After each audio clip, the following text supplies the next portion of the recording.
This BBL doctor is going to prison.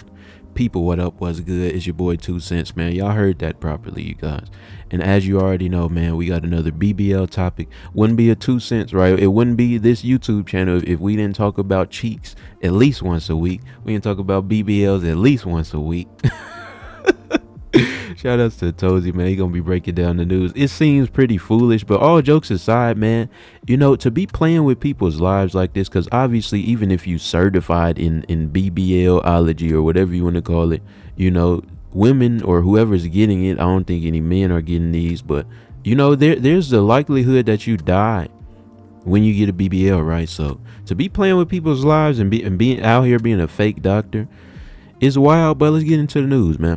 This fake doctor tried fleeing to Colombia after he botched a butt surgery so bad that he ended up being charged with manslaughter. I mean, we've covered this before. Doctors are now skipping the whole med school thing and instead using TikTok tutorials as their license to operate. The world is getting scary. Right. Actually, and you know what's crazy too, bro? Like, you know, we got fake lawyers out. We got fake everything out here, basically, right? And you know, fortunately, some professions it's a little bit less deadly to be out here capping, right? Saying you're a fake lawyer or you know what I'm saying. But yeah, man. But even right, if you're a real doctor, everybody in school cheating because y'all on ChatGPT, so y'all don't really know how to use the stethoscope and all that. So yeah, it's wild out here, bro. Just kind of depressing at this point. How stupid can people be? Why are people doing this? I don't know. And it's not only causing people to pay with their health, but in some cases, their lives. Right. Mother of two died when a medical procedure turned deadly, and prosecutors say the man who performed it is not a doctor. The details revealed in court as he faces manslaughter charges and the reason he's considered a flight risk. I mean, it's sad that we're still doing this, but here we are. So back in April, it was reported that Felipe Hoyos Ferronda tried to run after his patient, 31-year-old Maria Penaloza, collapsed on the table. Jesus. Now, most doctors would immediately call for help from other qualified professionals in this situation. But Felipe, he didn't do that. Why? Well, probably because, number one, he wasn't a licensed doctor, and two, the operation took place inside of his townhouse. Authorities say 38-year-old And you know Felipe... what, you guys? I mean, he the only one that got... Or maybe he's not the only one that got caught. He's the one up for discussion right now. But hasn't this been happening too? The under the table BBLs and stuff, man. The ones that be looking especially crazy too. I feel like, I mean, but hey, man. You know that's what you signing up for. Like, unfortunate as it is, man, and I really don't mean to sound insensitive saying that, but like, you know what I'm saying, you going to somebody's crib to get work done, like, you know. Hoyos Ferronda ran a makeshift clinic out of his home, out of there, promising patients enhancements at a fraction of the cost. But instead of beauty transformations, his procedures allegedly led to disaster. Now, one woman is fighting for her life, and the so-called doctor tried to flee the country. Unfortunately, since that clip, the victim passed away, and supposedly when the surgery went wrong with the mother of two, he bolted to JFK International Airport in an attempt to flee the country. Luckily, police were actually able to catch him before he boarded his flight to Colombia. And the police, they learned about the facility on Friday, the day everything went wrong, when a friend of the injured woman went to the house to pick her up after the procedure. But when the friend arrived, she learned that the woman's procedure had gone wrong. The friend then called the police, and soon after, officers interviewed the landlord, who gave them a physical description and photograph of Mr. Hoyos Ferronda. The police then found his license plate information and tracked his car to the Van Wyck Expressway en route to Kennedy Airport. And that's how they managed to catch him right before he boarded his flight. I mean, what a disgusting freak this fake doctor is. Dude could have most likely saved her if he immediately called EMS and stayed there to help, or if he just didn't run his janky operation to begin with. The victim was 31-year-old Maria Penaloza, a mother of two who went to this makeshift home clinic in Astoria to get her butt implants removed. And after Hoyos injected her with lidocaine, it wasn't long before Maria went into cardiac arrest. This is just so sad. I really wish she just went to a real clinic. Unfortunately for the victim, cost probably had a lot to do with it, but also I bet you that she saw what he was doing on TikTok and decided to trust him because she saw a bunch of successful procedures done. And that's the thing too, bro. Like, you know what I'm saying? Obviously, RIP to her, man. And I feel bad for her kids and stuff, but like, you gotta be responsible, bro. Like, you gotta be, we you know, everybody gonna pay for their actions one way or another, especially if you out here doing stuff that you know you shouldn't be doing. Like for it, like what do you look like going to somebody's garage or a random apartment to get any work done? You know what I mean?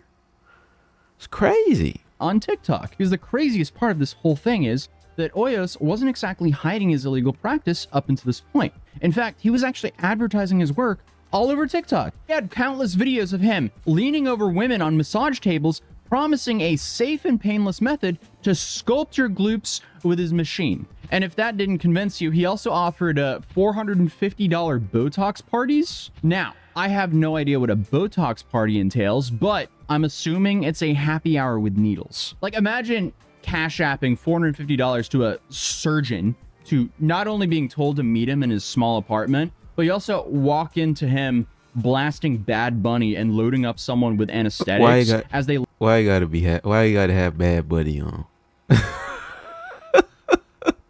lay on his coffee table, which seems like a crazy visual, but honestly, it does not seem too far-fetched after looking at how all of this went down.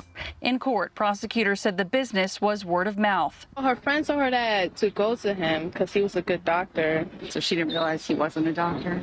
Yeah, no. And the DA is also asking anyone who used his services to come forward, showing he didn't do any bookkeeping, to put it lightly. And again, what's just so sad about stuff like this is not the first time things like this has happened. Like back in 2019, you have Liddy Adam, 53, and her daughter Elisa Galas. They were running their own cut rate butt lift operation out of motel and hotel rooms in California, because there's nothing like getting your BBL done at a Motel 6. Wow. I mean, just looking at her with all that with a roach. Let me not describe the room. Y'all know what the room looks like. The mother somehow managed to look like Thing 1 and Thing 2 and Donkey Kong at the same time. Either way, prosecutors say that for $3,500 to $4,000, they injected toxic silicone into women. They then skipped town whenever things went wrong. One victim, 26-year-old Carissa Rapal, she was having her third procedure with them, and then during the operation, she passed away. And instead of helping, they fled the scene, just like the original scumbag we looked at. And when this case hit the trial, the court was shown some pretty awful photos. Apparently, her butt had pretty much exploded due to the silicone. And their defense was, they claimed that the materials were common in Mexico and that Adam was trained there. But again, there were 0 licenses or certifications, just Google and a hotel room full of sketchy surgical tools. Bro. And the part I just can't get my head around with all this is I've covered a lot of these cases recently. It's not just like fake butt doctors. It's also fake everything. Right. Like a fake nurse I covered recently. And you know what, you guys? This is a very avoidable. You don't even have to risk your life if you want to look better. You get like you don't even have to go to the gym. You can literally do squats at home, do RDLs at home. You can get weights at home. Like, y'all, like on the real, like this shouldn't even there shouldn't even be a underground BBL market. Like, what type of sentence is that I just said, bro? Autumn Barista, who managed to treat 4,486 patients without even being a licensed nurse. She was also giving people Ozempic shots, birth control shots, and even handling prescriptions. And she eventually got caught, but not for messing up or a patient complaining. No, because the hospital tried to promote her. And when HR finally looked her up, they realized the license number that she was providing belonged to someone else. So now she's facing 7 counts of practicing without a license and 7 counts of ID fraud. Now in Florida, those are 70 years in prison if those charges stack. 70? In reality, she's not getting that, but still, crazy charges. And of course, if hospitals aren't bad enough, you also have Emily Martinez, who's running a beauty bar offering discount veneers, but instead of, dental adhesive, police say she was using super glue. How are these people real? I can't believe this. So obviously, victims ended up with infections, broken teeth, and thousands of dollars in emergency dental bills. She's now facing felony charges for fraud, practicing without a license, and ID theft. But and you know, you guys, and I'm not at all justifying these fake doctors and fake whatevers out here. I'm just saying, like, I understand that, you know, school might be expensive, right, to get all these certifications and XYZ. But, like, come on, man. You're the risk reward is so imbalanced that it's just like, why are y'all faking being doctors of all things, bro? Like, you're literally risking other people's lives, risking your freedom for the rest of your life, because you don't want to go to school. Like, here's my take. The internet obviously made information way more accessible than ever, but easier access does not correlate to expertise or, you know, a degree. Right. And now with AI becoming just as accessible as Google, it's even easier for people to feel like they can sort of expedite or cheat the process of learning a skill, or in this case, dangerous medical procedures. But unfortunately for some people, hearing a person with enough confidence saying, oh, I've watched a TikTok video on how to do it and I've done it dozens of times, sounds almost as good as someone with an actual diploma, you know, if the price is cheap enough. And that's definitely not a risk you should be taking. But again, this isn't even rare anymore. You have the guy in Queens injecting lidocaine in his apartment, a mother-daughter duo running surgery clinics out of motel rooms, LARPing nurses and veneer techs at a strip mall using Gorilla Glue. This honestly isn't even fraud anymore. It's a healthcare crisis, because every time